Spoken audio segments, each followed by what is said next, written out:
Hello, everybody. I hope y'all can hear me okay.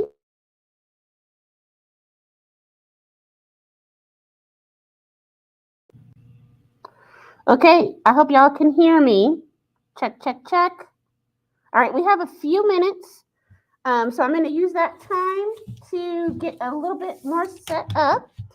And y'all talk amongst yourselves while I am taking care of business, okay? Okay, great.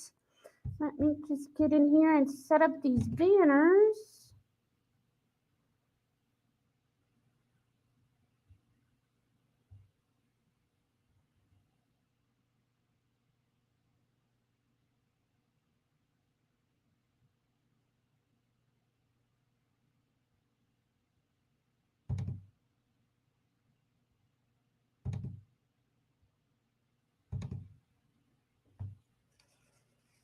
Okay, there that is. Let's get this and share the live stream. Na, na, na, na, na, na.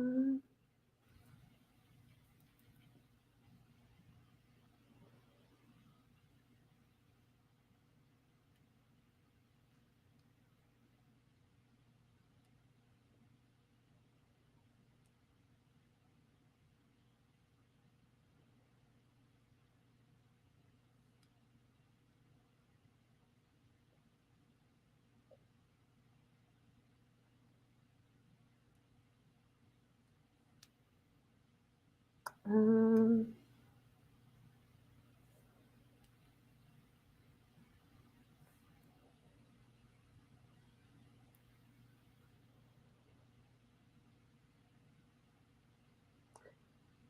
okay, let's see what's happening. Ah, here we are. Look, I'm live. Okay, so we have just a minute or two more. I'm fixing to share this right now.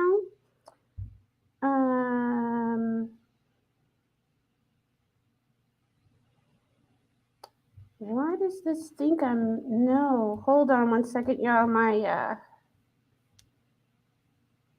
We're gonna discard that. I'm gonna do something really quick here.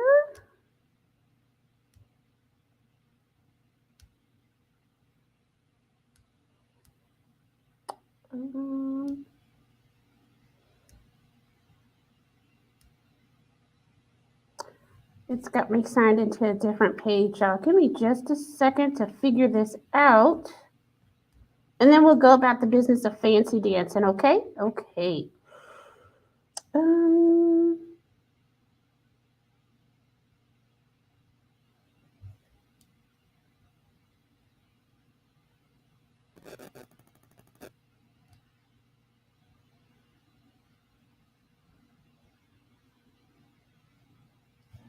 Because if I save it to here, this is not going to work for me. Maybe this is it. No.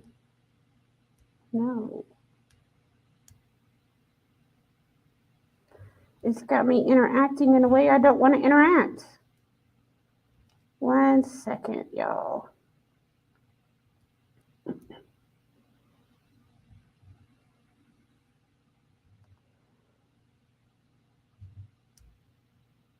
Ah, okay. I think I figured it out. I did. Look who's the smarty pants. Me. Okay. So now I figured this out. It has me interacting in a way I actually want to. We're going to share the live stream.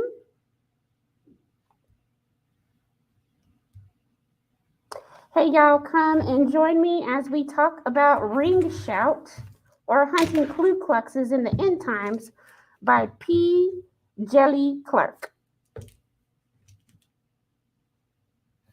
Okay, let me change his name so we spell this man's name correctly.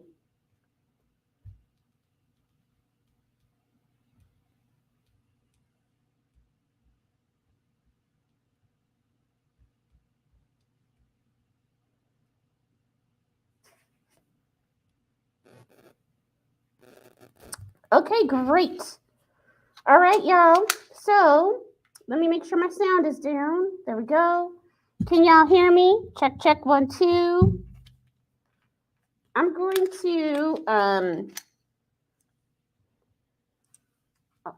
Just double check this microphone real quick.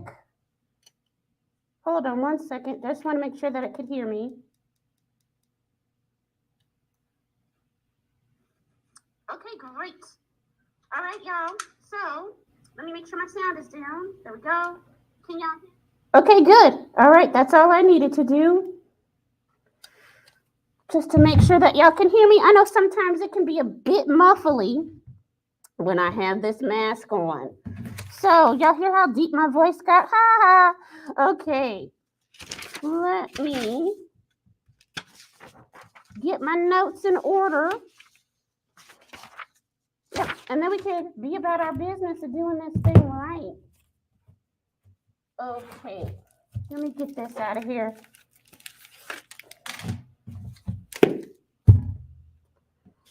And one last thing, all I have to remember to do is do this. Okay, everybody, welcome to the very last live stream.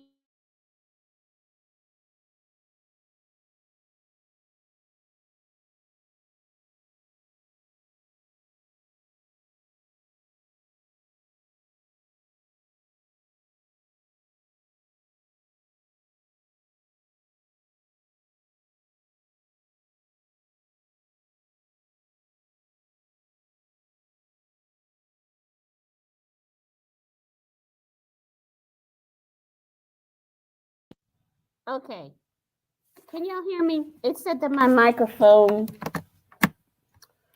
was unplugged.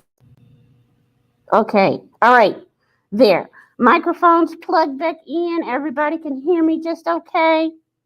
Perfect, perfect. Okay, so welcome to the very last book club of the year.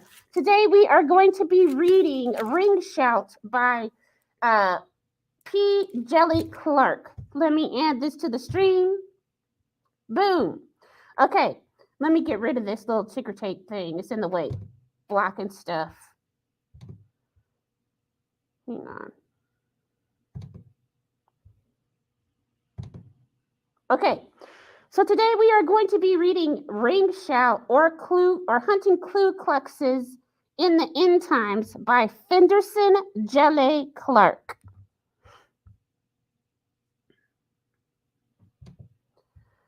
And that's Fenderson right there. So I'm just going to read you his bio here real quick.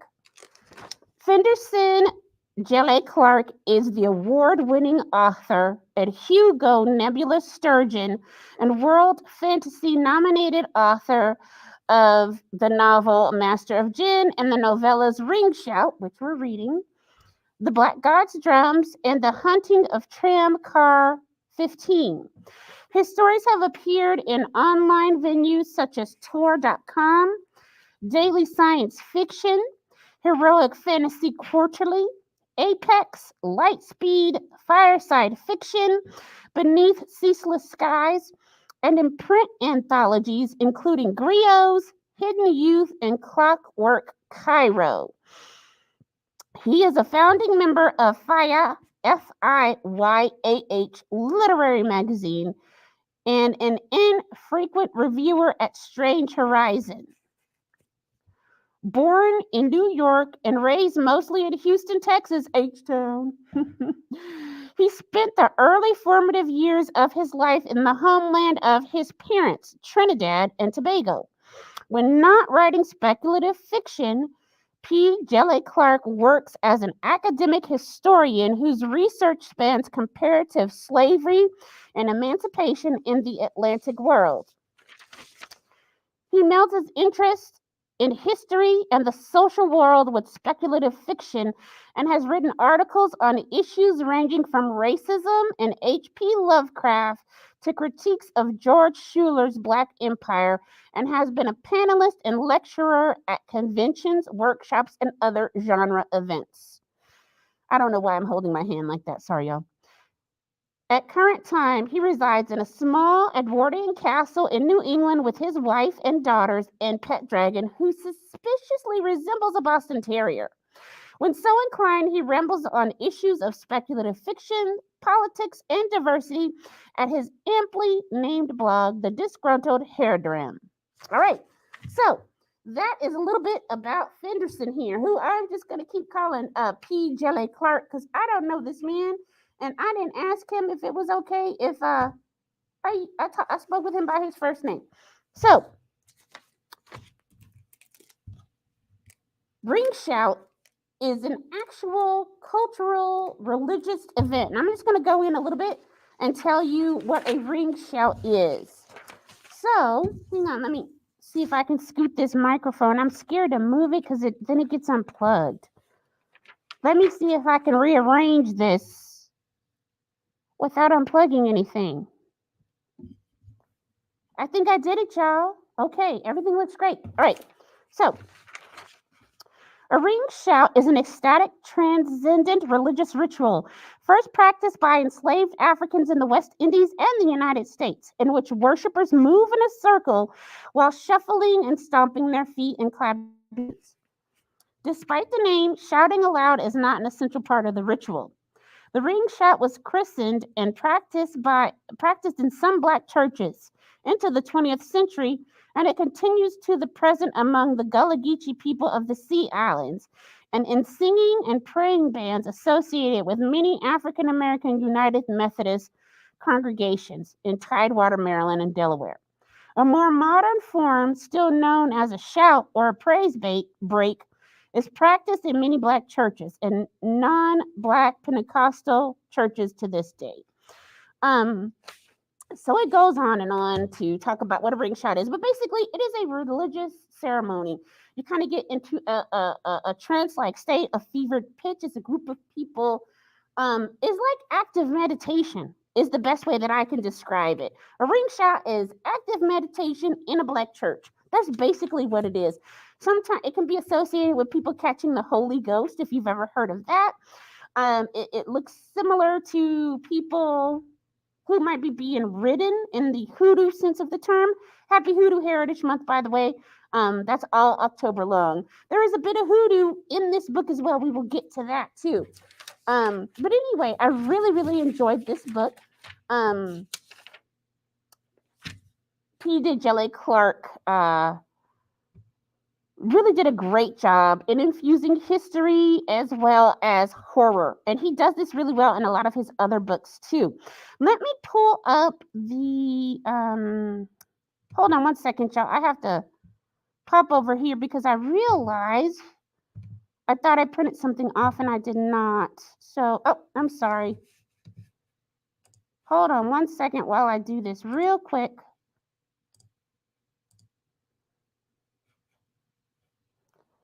So I can pull up that little information so that we are all on the same page. One second, y'all.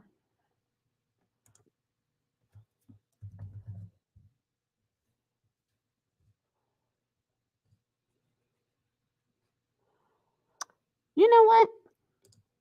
That's not going to work. But you know what? Surprise, surprise. That's what the phone is for. I thought I was going to be able to pull it up relatively quickly, but that's not happening. But that's okay. I have all the questions there. So let's start off while I'm looking this up real quick. We can start off just discussing a little bit about, oh, I think I found it. Here we go. Yes, I found it. Look at me. I'm so smart. Okay. Let me go over here and pull this article up because that's where a lot of my questions are coming from. I really like the question and answers that this one article was going on about. So the setting takes place roughly after the Civil War in this environment. 1922 Georgia is where we are. We open onto the scene and there are women who are on top of this roof. There is Maurice, Chef, and Sabrina. And they are on a stakeout, basically. Come to find out, what we realize is that these women all have something in common. They have what is called the sight. they can actually see that the Ku Kluxers, which are dressed like the classic Ku Klux Klan, are actually monsters. They underneath the white robes and everything, they are truly hideous monsters. In the book, they go through and they're talking about how Darwin's origin of species, that theory has just been put forward, and people are understanding that. And they're also talking a little bit about different dimensions being on top of one another, and something just needs a door to get in. And basically, that's the gist of this. There are the regular people who are just regular old Ku Klux Klan racist people, but then there are these monsters who are using those people's hatred to feed off of. And the point of this is that they are trying to find a way into our universe to take over, and they're using fear and hatred to do so. And the heroes of the day who have to save the day, and they do, are three black women, or they're the ringleaders, and their crew of helpers who can see these ghosts, or at least believe them in a ghost, who can see these haints, or at least believe them enough to know that, hey, something is not quite right. These are not quite people. Also, one of the things that I really enjoy that P.Dejili Clark does in this book is that he mixes, because he is a history professor. So he takes a lot of events and puts them in and kind of fantasizes about them or extrapolates. One of the ones that he did with Chef, she was part of the Harlem Hellfighters, and I did not mistake and say she. She was a woman who passed herself off as a man so that she could go fight in the war. And this is based in historical fact. Not only is it based in historical fact, but right here in Pueblo, we had a soldier, a black woman soldier who did just that. Her name was Cathay Williams, and she retired here in Pueblo as a washerwoman. But she also fought in the Civil War and fought for her freedom. And I think she passed herself off as a man because when you're a soldier, you got paid money. And she was a good shot. And also, I think that she had to fight to get her pension in the end, like at the end of the war, because she ended up coming and moving to Pueblo and retiring here and working as a laundress or a washerwoman. So there is historical background and fact for women, specifically black women, who had passed themselves off as men to fight in wars, but also a lot of the time um the background of that is somebody who was trying to live their life under constraints and make the best of the skills that they had. Um, uh, P.Dejili Clark often, I'm going to call him Professor Clark because his name a little bit of a mouthful with me and all these masks. I don't normally wear this cloth one or this one over it, so it's a little cumbersome. And I want to make sure y'all can hear me just fine. Anyway, he often has women in his stories who are doing what is typically known as man's work. He definitely has a lot of LGBT representations in almost all of his short novels his novellas and books that I have read. So I really, really like that about him too. Is he includes everybody at the table, and this book is no different. Um, and then also he is discussing a lot of things that take place or took place in history, like Sabrina, the one character who has that rifle, Betty, and she's a really good sharpshooter. She is a product, unfortunately, of sexual assault.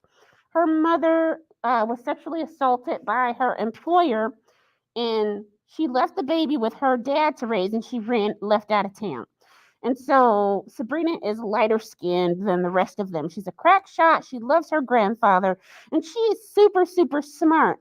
She doesn't have maybe necessarily a lot of book smart or academic smart. One of the things that Maurice and her argue over a lot is her language. Sabrina, I keep saying Sabrina. Her name is not Sabrina, it's Sadie. I am so sorry. It's not Sabrina, it's Sadie.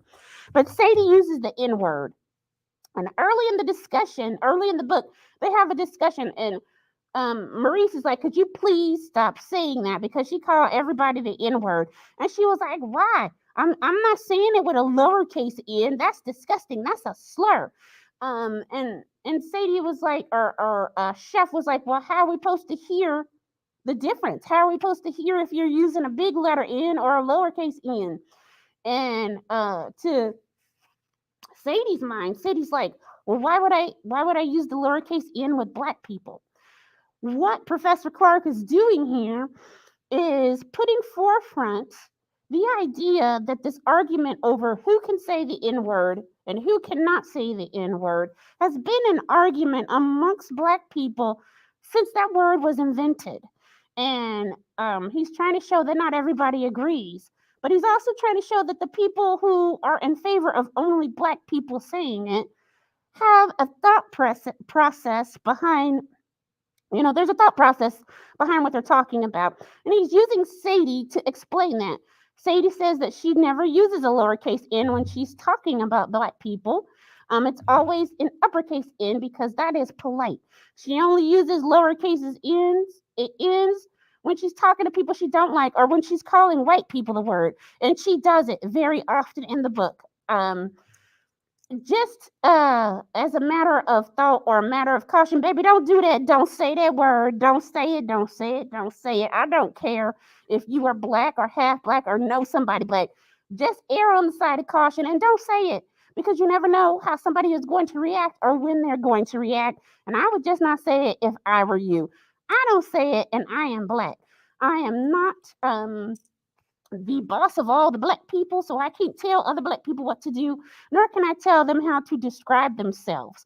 But I don't like it used to describe me, nor do I use it to describe other people. But I do like how he put that little story in there as to get us to think. Again, when you read a Professor Clark book, when you read a P.Dejili Clark book, you're finna think about stuff. You're gonna learn a little bit about history that you probably never even knew. Okay, so that's how we establish this.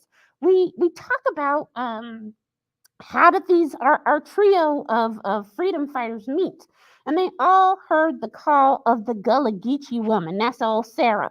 Gullah Geechee is from the North and South Carolina area up there. There's a bunch of islands off the coast of North and South Carolina, a whole bunch of keys, and actually there is an island called Defusky.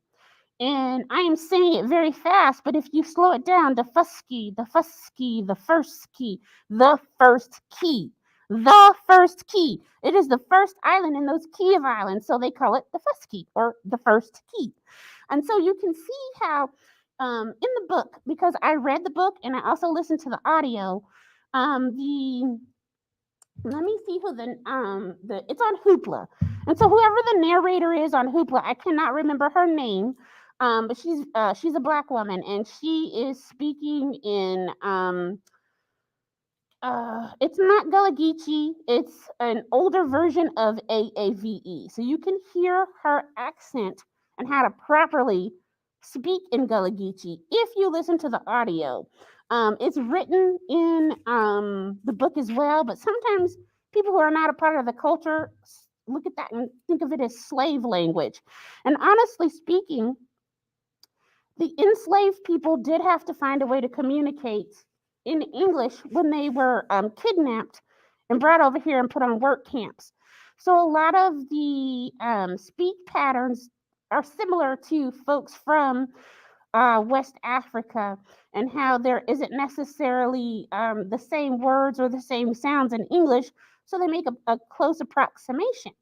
So anyway, I really enjoyed that section of the book as well. How did all these people get together? They heard the calling of the Gullah Geechee woman. The Gullah Geechee woman is someone who also has the sight, and she can see things are not quite right. So they are given a mandate to stop this evil that is coming into the world while they're dealing with the evil perpetrated by the people that they are also charged to protect. It is a conundrum of do the right thing. I want to say do the right thing for the wrong reasons, or do the right thing for the right reasons and still get punished. I'm not sure how I'm trying to say that, but that is what's going on. So anyway, there is Chef. Chef again was a Harlem Hellfighter in the war, and I'm thinking about that now. Yeah, Chef is a Harlem Hellfighter in the war. Chef is over in France, and she's just kind of talking about what was going on in the war and how when they were in the trenches, they was eating rats and stuff, and how they caught German soldiers and whatnot. Um, and because of this, the German soldiers were really, really nice to them because they had heard all these things that black people were monsters and they didn't want to get eaten up by the black people. So she's the source of talking about how people outside of America view black people. Chef also was in France and she was talking about how the French people were really happy to see black people and treated black soldiers with dignity and kindness, partially because we was the ones helped liberating them. But also French people had a different history with black Americans because the black people who were enslaved by French countries were still in their countries. They're still in those islands in St. Lucia and I say St. Lucia. I really don't know who colonized St. Lucia. I'm gonna say it was the French. It could have been the British, but the French people did colonize different countries and whatnot. Where do you think the name Louisiana came from? That used to be France until we bought it from them in the Louisiana Purchase.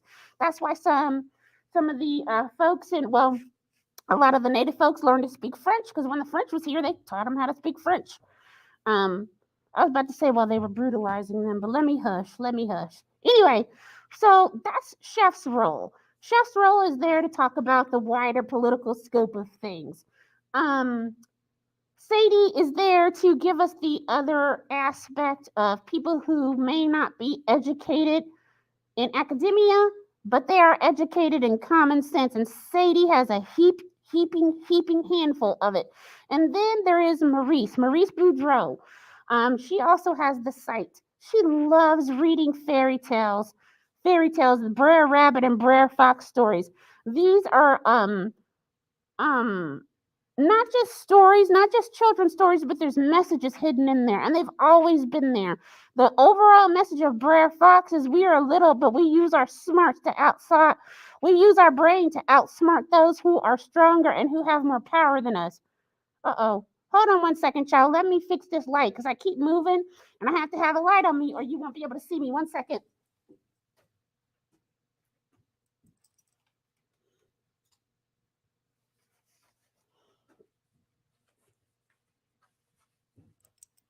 Okay.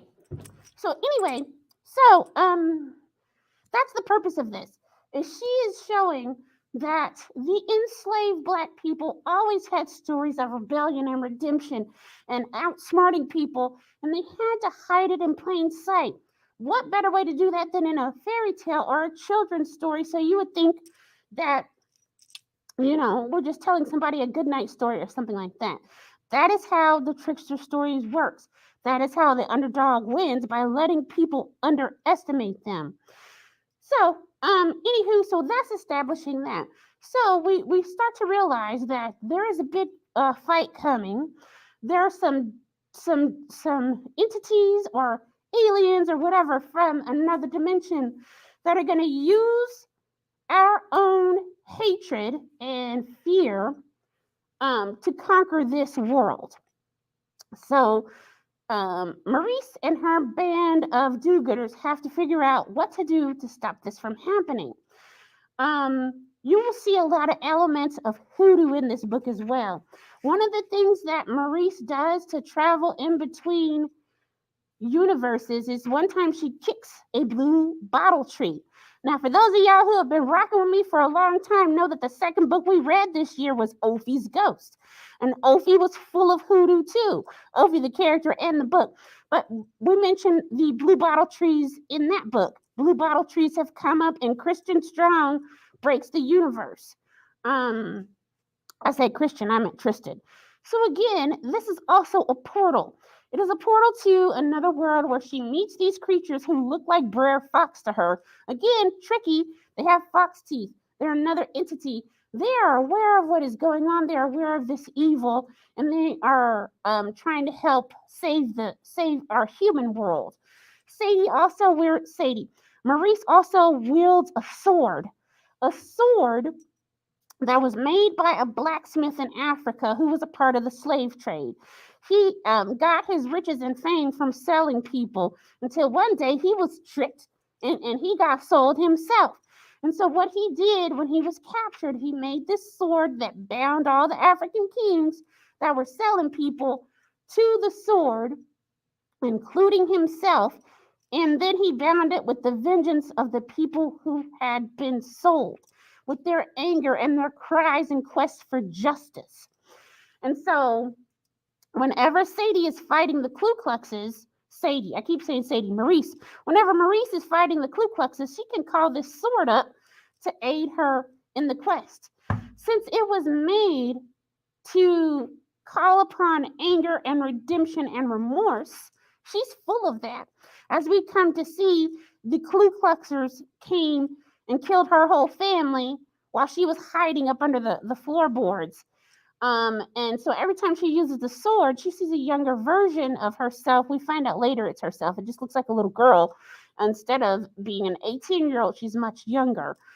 That's a younger version of herself. So there's another thing that comes up in this book of being haunted, basically. The black people there are haunted by what they call haints. They are haunted by oppression. They are haunted by an old war. They are haunted by not being able to do anything in situations that cost them dearly. Basically, each person has a story like that. So, um, what we come to find out is that Sadie Maurice has to make a choice. Maurice ends up having to make a choice of, is she going to give in to her vengeance, or is she going to be a champion of justice? And so once she makes that decision, different things start to fall in line. But before we get to the decision that she makes, hold on one second while I pull up some of these questions, or just point out I thought was really interesting. Sorry, I was just checking to see if I had unplugged the microphone, because my goodness, that can happen pretty easy. Okay. Also, another thing that I really think that P.Dejili Clark, I keep on saying Dejili. The D is silent. It's like Django. So it's P.Dejili Clark. One thing that he also did was he would talk about other black people and how they had traveled or um, were from one place and moved to another. There is a character, a love interest of Maurice, and he was from somewhere in South America, and he went to go and work on the Panama Canal. I think he was from Colombia. He went to go. Wait. I think he was from Colombia. Maybe he was Creole. I know he spoke French because they was speaking Creole. He was speaking Creole to her. Hold on one second, y'all.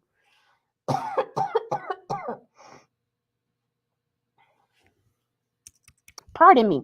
So anyway, one thing that P.Dejili Clark does is he talks about how black people across the world move around, and how they started off in one place but ended up in another. And her love interest came from Colombia, went to go work on the Panama Canal. When he got there, they were finished. So then he started traveling, and he wound up in Georgia. And so I really like that because, again, in history, not just during enslavement times, but during the Great Migration, or people just looking for work, you can see how people started off in one area and ended up in another place. But a lot of the commonalities of shared history, shared oppression are still present no matter where they go. So I really thought that that was really interesting. But anywho, one of the things in the interview, they're talking about how the incorporation of stories about the different ring shouts throughout the book are with older members of the community. Since he is a historian with a specialization in studying comparative slavery and emancipation in the Atlantic world, he's definitely studied this long before he wrote it in a book. He's using it's like a critical piece of the story. So hold on one second. Let me see if I can go down here and pull out some stuff that I really found interesting.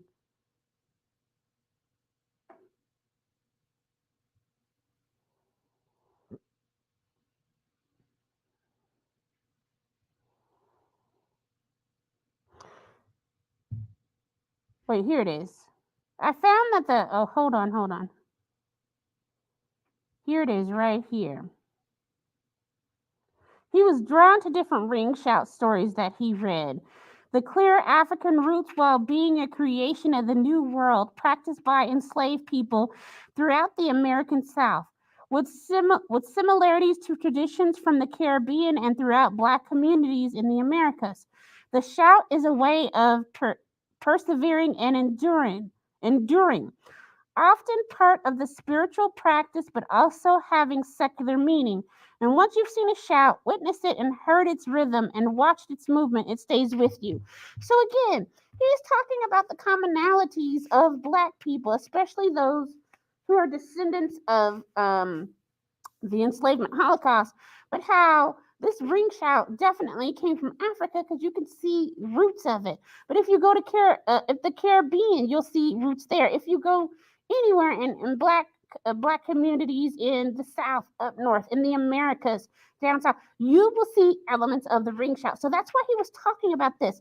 He is wanting to get to the underlying roots of the comparative history of slavery because there were lots of things that were going on, slightly different in other places, but it was still enslavement. So that's why sometimes you will see commonalities in religious practices and healing and other things that the enslaved people were doing to survive, but also in their enslavers or kidnappers, overseers. Okay, so let's see what else. Oh, we have 30 minutes. I'm sorry. Let me look over here and see if I have. Oh, I do have a comment. Let me read the comment.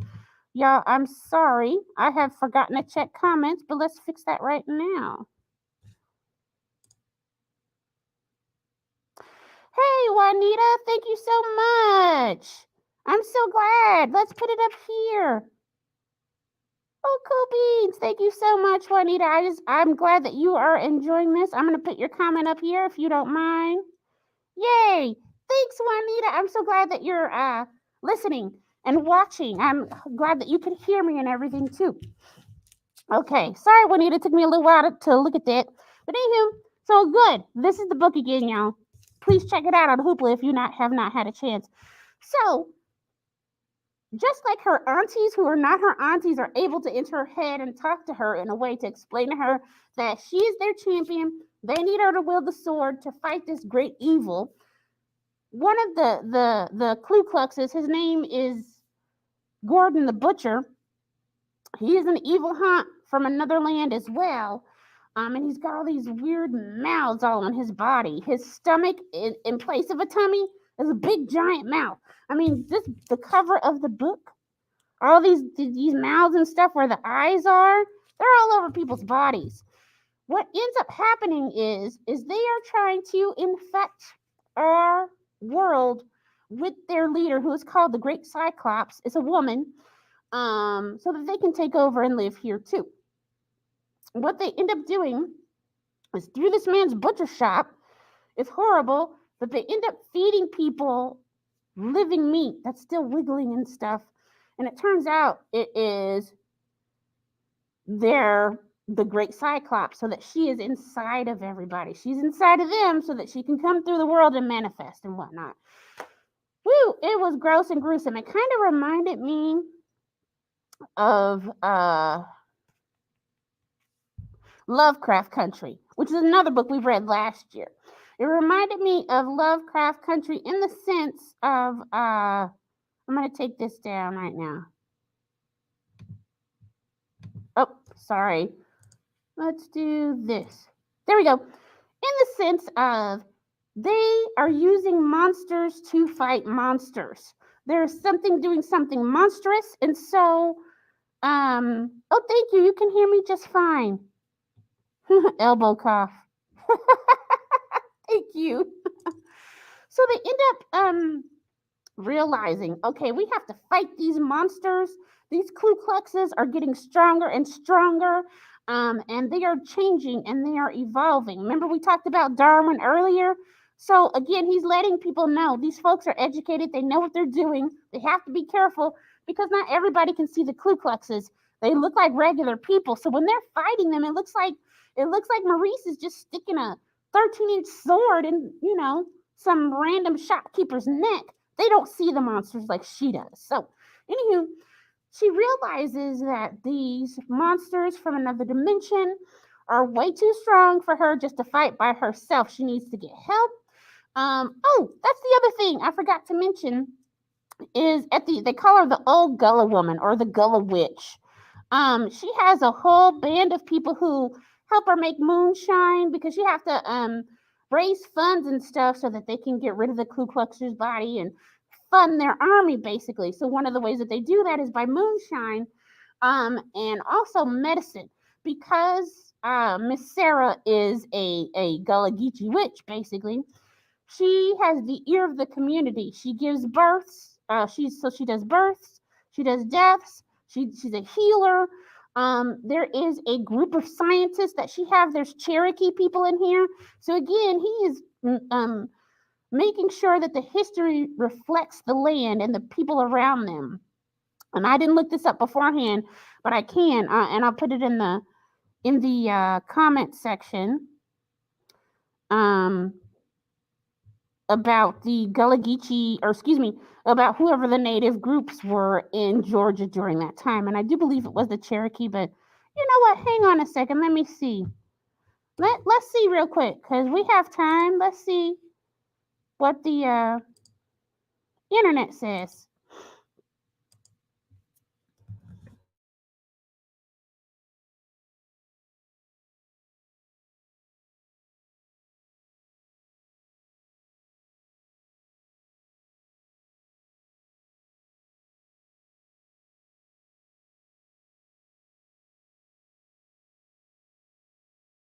There. Sorry, y'all.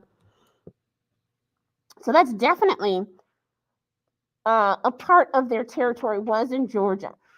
So there are Cherokee sharpshooters in this book, all the different women who are there training, who cannot necessarily see these monsters, but they know that they are there to be true, and they're trained to be sharpshooters, which is really good because they need help in the end. I won't go and give you specific spoilers on different characters, but what they end up doing is they have to get their own monsters to fight these even bigger monsters. And how they figure that out is there is a doctor named Antoine Bisset, and he is the first person that realized that the Ku Kluxes were not people and that they were monsters. And he is the one that theorized that they could be coming from another dimension. And so she ends up finding him through what's called an angel oak tree. And if you've ever seen these things, they're big giant oak trees that look like spiders with all these branches going all over the place. They're very beautiful. They're usually covered in moss or the really big, long, twisty branches and stuff. Now, this old angel oak tree that is like a doorway or a portal or a gateway is a tree, but it has bones for leaves because it has been absorbing a lot of pain and trauma and death and people, basically. So she goes through there. She meets Antoine Bisset, who talks to these people called the night doctors. Now, the night doctors are something that the slavers, kidnappers would use to terrorize, enslave people. And they would say, don't get caught out at night because the night doctors will get you and do horrible things to you. They were basically trying to keep them people from running away. So they made up these scary haint stories, haints and whatnot. So, anywho, she finds them. She finds the night doctor. She enlists their help. And in the end, that ends up saving the day because she has a choice. She has a choice to either give in to the mean Ku Kluxes and let their evil take her over so that she can get vengeance for her family and her friends and be with them again, or she can use the cries for justice that she hears singing in the sword, because part of the ring shout shouting and music. And since that sword was made and it was bound to the African kings that sold people into slavery, and those people, she can hear their music and their chanting. And it comes to find out, the night doctors also like fear. They also like eating it. They also like sitting in the place that wounds you. Again, this is a metaphor for those wounds that are there and valid, allowing them to fester and become infected, or are we going to clean them out and get on with healing? Maurice chooses to heal them, to clean them out and get on with healing.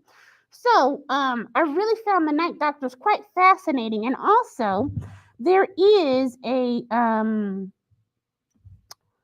going to see if I can't do this real quick, but there is a whole short story that P.Dejili Clark wrote about Antoine Bisset and the Night Doctors. And I'm going to put the link down here. Hold on one second, y'all. I'm putting the link down there to the, you know what? Let me see. I'm going to put a link to that story because it's basically a prequel.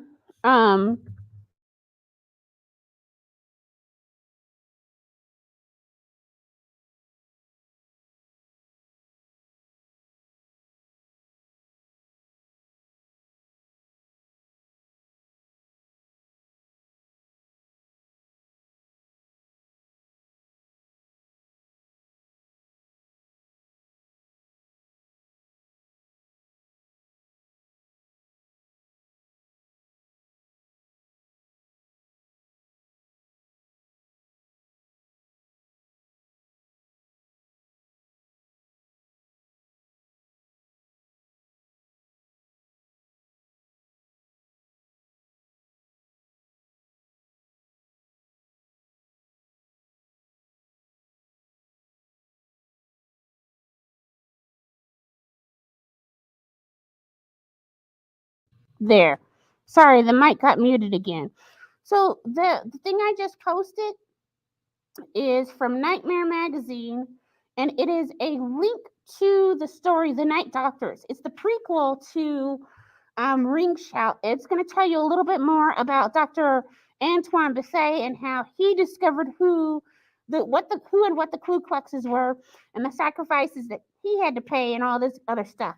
There's also another link that I wanted to share with y'all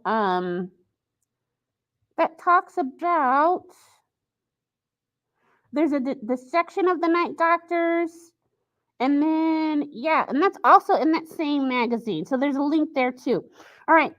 Anywho, I really like the idea of taking modern day horrors, like, like oppression and the Ku Klux Klan and whatnot, and putting a little sci-fi twist on it and saying, no, what if they really were monsters, like actual monsters that not everybody could see, only a few people? What would you do and how would you handle it? Because and one of the rules that they had from the old Gullah Geechee lady is you couldn't kill real people. Like, if they were not actual Kluxes, that's what they call them in the books, Kluxes. Those are the name of the demons. You could not kill them. She was like, no, we cannot kill these real people. She didn't call them that. She called them Ofays, which is an old Southern black term for white people. And she's like, you can't kill an Ofay. They're bad, but they still people. And so they could not kill these people who, depending on your moral compass, might have deserved it because they weren't actually monsters. They had actually ingested some of the hatred or an actual monster that was making them be this way. You know what? That's not what he said in the book. Let me not put words in this man's mouth. He didn't say that they were being made to be this way. They chose to be this way. That's really what the situation was, is that they chose to be this way. And even though they chose wrong, um, that's what the Gullah Geechee witch said. There's still people, and everybody deserves a second chance. That's how she said. And to be quite honest, that's what saved the day in the end. Is that instead of giving in to fear, Maurice gave in to justice. That was the difference between her song, because she could hear the chanting and the stomping from the people who were bound to her sword, versus the Klux's song. Because remember, that guy was made of a whole bunch of little mouse, and those mouse all could talk. He would often refer to himself and say "we." It took her a while to realize it, but those were all those little mouths were different people, so that's why he would say "we." But they could not sing in harmony. They could not sing in rhythm. They had no justice to call upon because they just wanted fear and anger. And in the end, that's what did them in and got them wiped out. He did leave room for a part two or a continuation of the stories, because after the great big battle ended and everybody was cleaning up and they were mourning their fallen, she was talking to the aunties and she was like, well, don't the people who enslaved folks have any comeuppance? Don't they deserve, don't, what about them? They're the ones who were out there enslaving people. So, oh, can you hear me now? I hope you can hear me now. They were the ones who were enslaving people. So what about them? She finds out there's another sword. There's another sword that binds the enslavers to it, so they can do so it can be used to help free people and right justices. So at the end of the book, we find out, hey, this story might not be over. Um, there could be more to come. There might be more sword wielding and swashbuckling.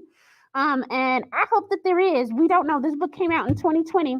Um, Hold on one second. I hope you can hear me now.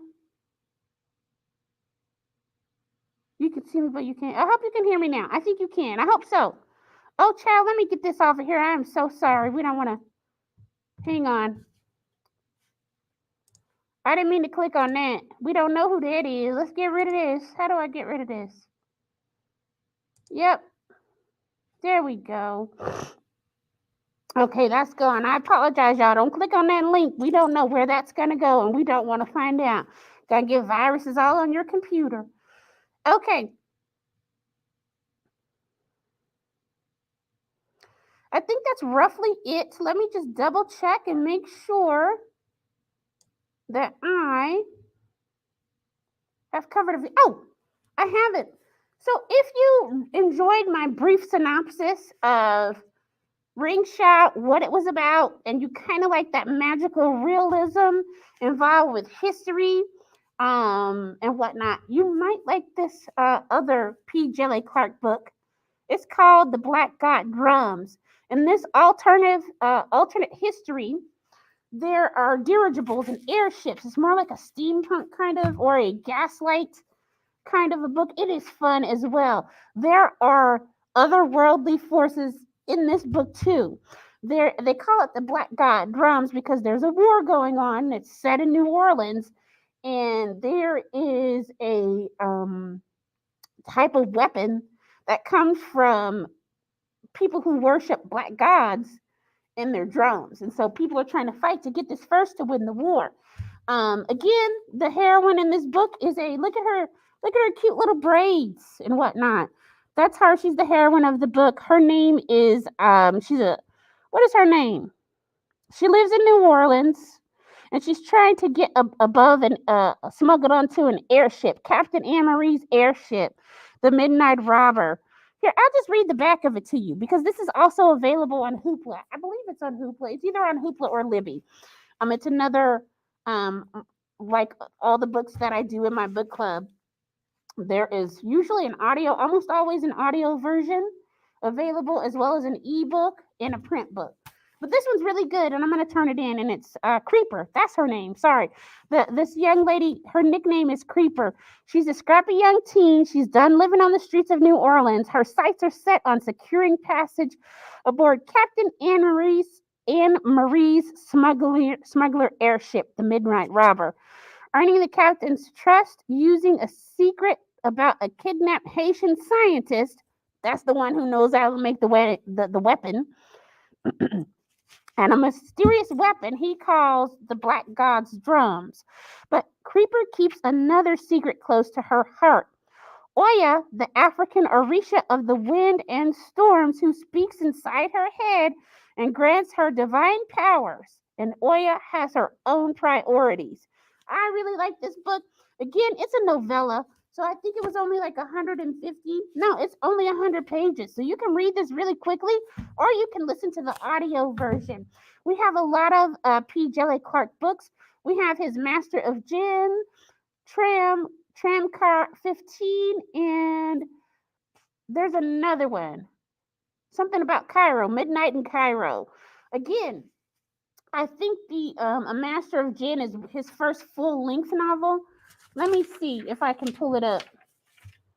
Because I'll tell you all the books that we have. Because we either have a print version of the book or we have an e-copy. Here it is. So we have A Master of Jinn. That's his full-length novel. And then we have the novellas Ring Shout, The Black God's Drums. Those are the ones I just showed you. The Haunting of Tramcar 15. We have that as an audiobook on Hoopla. So anyway, I hope that you enjoyed my synopsis. This is perfect. A perfect book for spooky, scary October. If you want to be scared a little bit or a lot, depending on how your tastes are, check this book out. It's really, really good. You can do the audio. You can do the print copy. You're going to be scared either way, but not too scared because the hero saved the day at the end of the book. So, because if you know me, I don't really like scary. I like thrillers. I like creepy. I don't like gory. I don't want a whole bunch of scary murder. I'm a cozy girl. You hear me? I like cozy mysteries and stuff. I want to watch stuff like Murder, She Wrote or Columbo, or what's her name, some Agatha Christie. I don't need all those details. You ain't finna catch me watching no Game of Thrones. But you know what? If y'all like that stuff, I love it for you. It's too gory for me, but if y'all are having a good time, I think that's wonderful.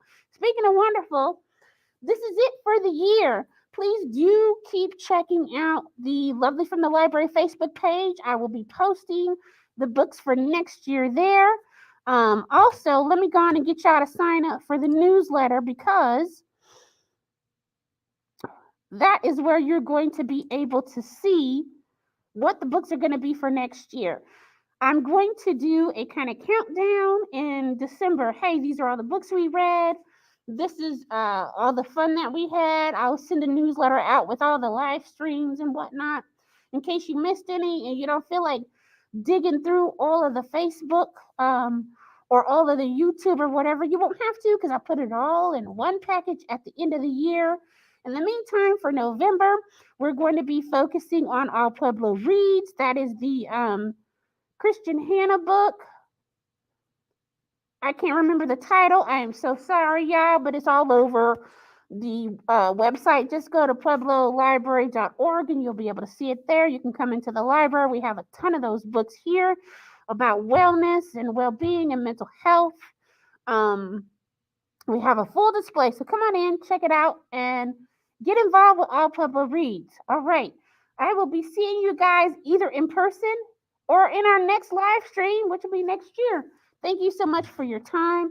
I appreciate all the feedback. Again, sign up for the newsletter, because just because this is the last live stream we'll be doing, we'll still be active throughout the rest of the year.